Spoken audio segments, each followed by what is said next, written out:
Hey guys, we're going to take and relate rotational velocity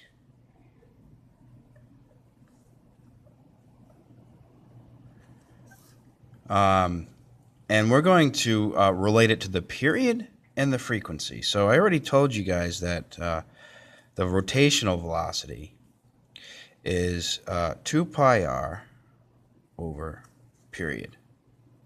Okay, since frequency is 1 over the period, okay, I can come up with a conclusion that, hey, I can come up with an idea that says the velocity is equal to 2 pi r.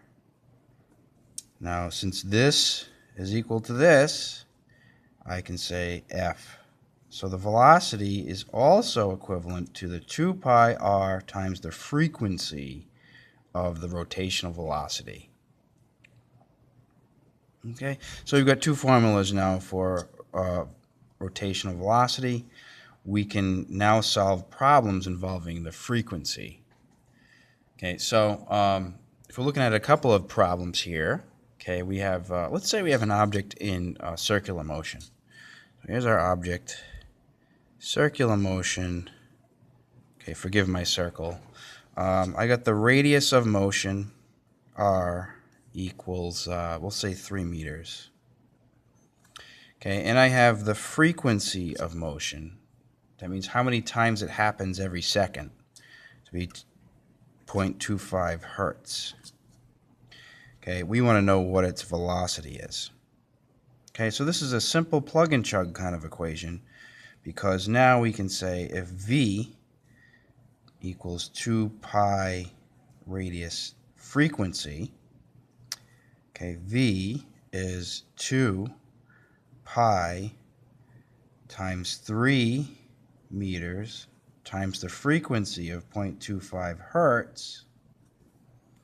Okay, the velocity can be just calculated. Okay, so 2 pi times 3 times 0.25. Okay, we got a rotational velocity of 4.7 meters per second. Okay, so this gives our relationship between period and frequency, and we know that now that we can solve for velocity problems with frequency. Now, as you're going to guess, we're going to now solve for, we'll have to solve not only for velocity, but we'll have to solve for frequency and radius given this situation. Okay, so let's just get those, we'll get those done with. Okay, so we'll get those out of the way, and I'll give you an example of each. So in this case, okay, we've got a problem that says we've got an object in circular motion. Here it is. And it gives me the radius. Okay, it also gives me the velocity, 30 meters per second. It wants to know the frequency, how many times it happens every second. Okay, so let's check it out. We know that v is 2 pi radius times frequency. So in solving for frequency, we can actually drop the 2 pi r from this side, 2 pi r on this side. So what I'm left with when I clean it up is frequency is velocity over 2 pi r. So if I go ahead and solve for that, I can solve for the frequency of this object that's rotating.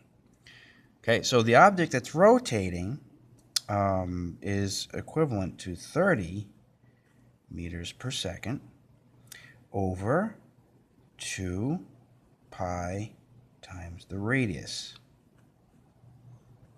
Okay, so we're going to just divide the 30 divided by